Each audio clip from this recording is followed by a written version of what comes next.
Il y a un tracteur qui est en train de couper toute l'herbe là-bas. Et dans le ciel, on peut voir plein de rapaces qui volent. Et je pense que, enfin j'en suis quasiment certain, c'est que quand ils coupent l'herbe, eh bien du coup il y a tous les rongeurs qui courent et qui essaient de se cacher. Alors les rapaces, ils en profitent, ils savent que c'est le moment et que c'est là qu'il faut chasser.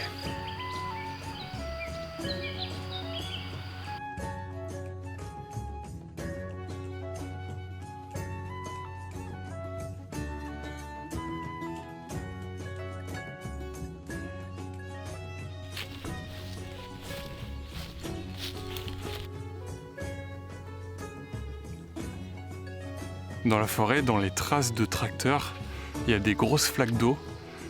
Et c'est dans ce genre d'endroit qu'il y a des salamandres qui viennent se reproduire.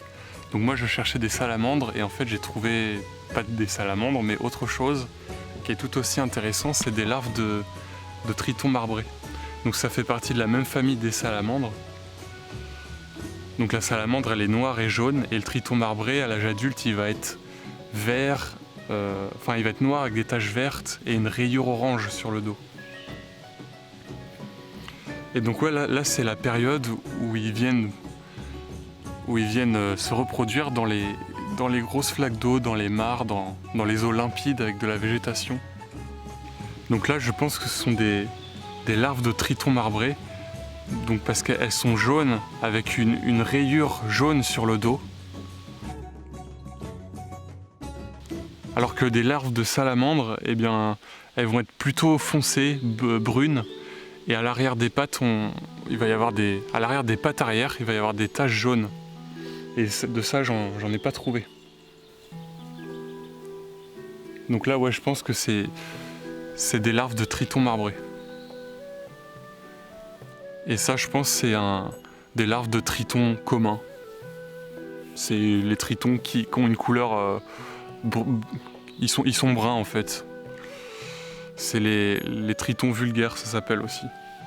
Oui, puis c'est comme lorsque c'est sous forme de larves, au tout début du stade de larve, ils mangent des micro-algues.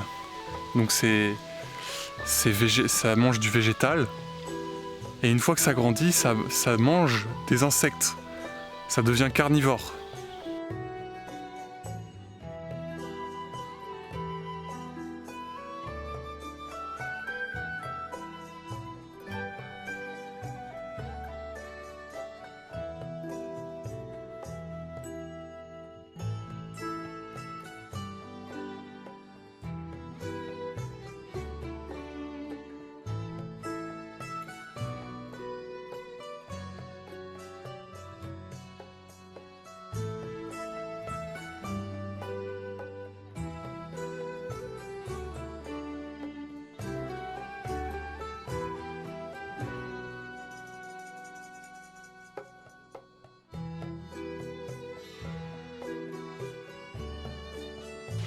Et ce que je trouve incroyable aussi, c'est que les tritons, ils sont aquatiques.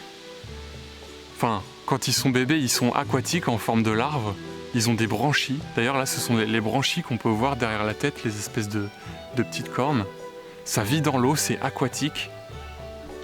Et une fois arrivé à l'âge adulte, ça a des poumons et ça devient terrestre. Et je trouve ça incroyable comme transformation. Nous, êtres humains, on en est complètement incapables de cette particularité. Et ce qui est fascinant, c'est que il y a plein de particularités parmi les espèces qui sont toutes plus incroyables les unes que les autres et dont nous sommes parfaitement capables. Nous, on a notre intelligence pour s'adapter au monde, mais c'est pareil, c'est juste une caractéristique que nous, on a et que d'autres espèces n'ont pas.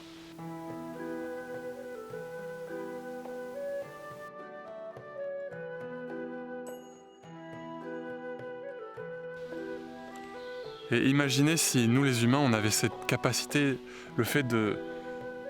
lorsque nous sommes enfants on doit vivre dans l'eau, on a des branchies, et lorsqu'on grandit on devient terrestre. La société elle serait complètement différente et je trouve ça assez rigolo à imaginer.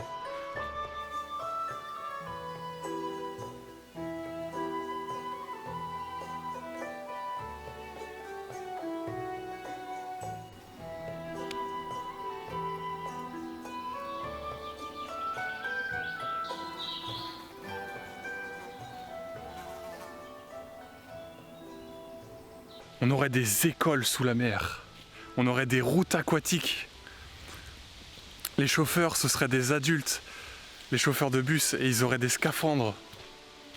Et dans les maisons, dans chaque maison, il y aurait à l'étage des pièces avec de l'air et de la terre. Et dans la cave, ce serait que de l'eau. Ou alors il y aurait des villes d'enfants sous la mer où les enfants s'autogèrent. Et une fois adultes, ils passent dans la ville terrestre.